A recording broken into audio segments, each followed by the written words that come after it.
What's up, everybody? Welcome to the podcast remix of Fierce, Favored, and Spiritually Grounded. I'm your life coach and host, Tanya Williams. Here we are. We're in the first week of New Year's already, and some of you are already just grasping for hope of what this year is going to accomplish, what you're going to do.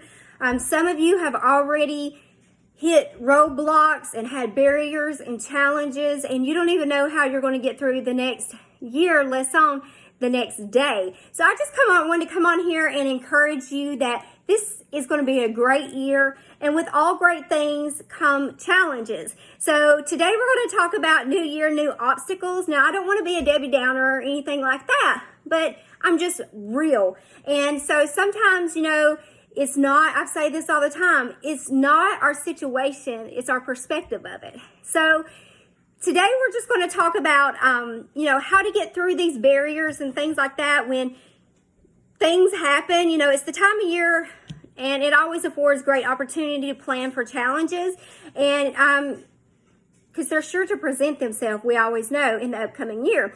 So my question is this: have you taken the time to do the necessary steps for planning for those obstacles? So regardless of where you are in your life or your career, I can promise you one thing: you're consistently will be faced with challenges and obstacles along the way. So you'll often have so many, you won't be able to, really wrap your head around it sometimes. You'll have physical, mental, financial, relational, resource challenges, and the list can go on and on. But even though they happen, and they may not happen to you directly, it may be happening to someone else, but it affects you. So today we're just going to talk about ways to look at, beliefs that really cause some to succeed and others fail, and how we can contribute to those. Because in a nutshell, dealing with barriers, obstacles, and even setbacks, both attitude is aptitude, right? So, do you have any life skills and perspectives to thrive under pressure and succeed that will implode when you face a challenge? So are you a hothead? These are some really good things to really do a self-check list of. Do you blow up easily? Do you can you not handle criticism? Or, how do you handle situations? When things happen and arise and situations happen to you, how do you handle that situation? Do you cuss and fuss? Do you, just blow up? Are you calm? So these are ways to look at, how our attitude also is a reflection and how it does not help the situation. So, we can find multiple Bible verses to help us when it comes to challenges. So I'm just going to give you a few of them right off the bat. So Psalm 27:1, the Lord is my light and my salvation, whom shall I fear? They even have a song with that. Isaiah 41:13, for I am the Lord your God who takes hold of your right hand and says to you, do you not fear? I will help you. And 1 Peter 5:7, cast your anxiety on him because he cares for you.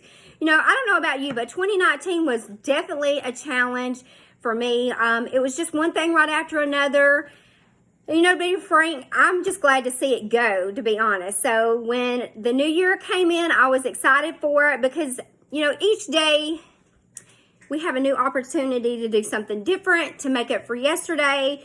And it's up to us whether or not we take heed of that. So no matter what it is that you've done, just know that every day that you wake up and you have breath in you, you have a new opportunity to change and do something better and to make up for yesterday. So, to put quite simple, 2019 equipped me to handle challenges quite well. God really worked on me and pruned me from some things and how I handle things and what I say out of my mouth. And toward the end of it, I finally caught on and got the lesson. So if you feel like you're stuck in a cycle and you keep repeating the same things, the same tests, it's because you never passed it the first time. So let me be the first to just let you know that I'm right along there with you. Sometimes I don't get it. I'm stubborn, and, I'm not going to get it the first time around. Sometimes I don't even get it the third or fourth time around, to be honest. So you're not in this alone. So just know that, like I said, last year really helped me to really change my perspective on things. I know I said that a lot in my podcast last year, But it really did. And it started to teach me to speak to my mountains. So instead of talking negative or having negative words to say, I started changing those and replacing those with positive things. Boy, that was a game changer for me. And, I don't know if you've tried it or not, but I suggest, you try it. I mean, at this point, what do you got to lose, right? But it really did make a difference in my situation and how I handled it. So, for instance, instead of blowing up, fussing, and cussing, whatever was going on, sometimes a lot of things are just distractions. So I just speak life over that and changed that negative and flipped it around to a positive in whatever that situation is. But with strong will and relentless enthusiasm, we can all pursue any challenge and set a goal to achieve it. So anyone who's ever launched a new initiative understands the inevitable of running into numerous barriers over the life cycle of the project. It's not going to go off as you planned the first time. It may not happen the second time. But the difference between those who succeed and those who fail are their perspective and how they deal with the barriers as they come up, and they encounter along the way. So people often stumble over even the smallest of obstacles. And while it's too easily considering this routine, speed bumps are rational excuses of their failures. So if they hit a speed bump, they have all these excuses of why it didn't work or whatever. Might I suggest that if you do that, stop it.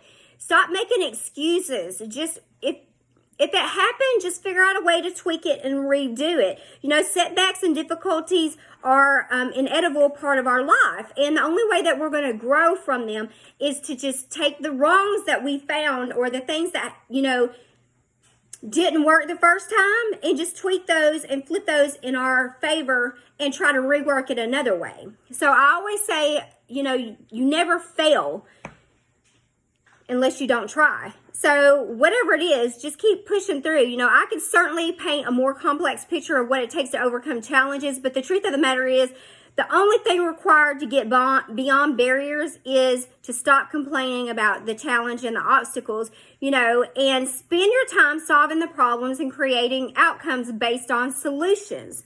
So while I might spend a little bit of time evaluating the most efficient strategy for getting the other sidewall down, it will ultimately be my focus on the tactical execution of conquering the challenge that would determine my success. So there are really only two ways to address the difficulties. Number one, you can either change the circumstance around you, the difficulty, or you can change yourself to better deal with the circumstances and the difficulty itself. Like I've said all this time, it's not about the situation, it's usually about our perspective. So you can deal with the difficulties properly and leverage your experience to enhance your confidence, or you can deal with them incorrectly and let them seriously damage your confidence, your performance, and ultimately your reputation. So you never know who's really watching you and things like that. So you got to be very careful about how you handle things, and especially in a setting where there's people around, whether it be in the public or a lot of you have taken to social media and you love to do your rants on Facebook and things like that. So you really got to be careful about and monitor the things that you put out there, because they will bite you and they will circle back around again. I can promise you that. So I'm going to give you a few things that you may want to consider when setbacks occur. And like I said, they will. Remember, before we get into these, sometimes the setback is not bad as it seems, but how bad our attitude is about it. So you may be asking yourself, what is that supposed to mean? Well, maybe you need to change the way you look at things. Like I've said this time and time again, it's not the situation, it's your perspective. I said that several times in this, so hopefully by now you've gotten it, right? So number one, be honest enough to acknowledge what has happened. Don't hide from the reality of the situation at hand. Setbacks happen, so don't be discouraged. Learn from them, deal with them, and move on. It's as simple as that. Turn setbacks into developmental opportunities by asking positive questions like, what are the positives surrounding this situation? How can I make the best of the situation? What can I learn from it? What are the underlying facts of the problem? How can I avoid this situation for next time? Number 3, acknowledge the fact that setbacks occur to everyone and you're not being singled out. So many times we're like, woe is me, and why does bad things happen? No matter how hard I try, things just keep happening to me. Get over yourself, okay? Stop having a pity party and just get over it. Just acknowledge that it's just a part of life. See what you can do to make it better and move on. And last and not least is number 4. View setbacks as a challenge to overcome rather than an issue or a problem. So just like a diamond in a rough can't be polished without friction, neither can you be fully developed with your skills without them being tested by adversity. So use obstacles and failure as an opportunity to polish your skills and help you grow. And like I always say, just grow through it. So this concludes this episode of New Year's New Obstacles. As always, thank you guys so much for listening and joining in and supporting me on this journey. If you're not already listening to the podcast, it's available on iTunes and Spotify. Just check me out. You can either search by my name, Tanya Williams, or the name of the podcast is Fierce, Favored, and Spiritually Grounded. Until next time.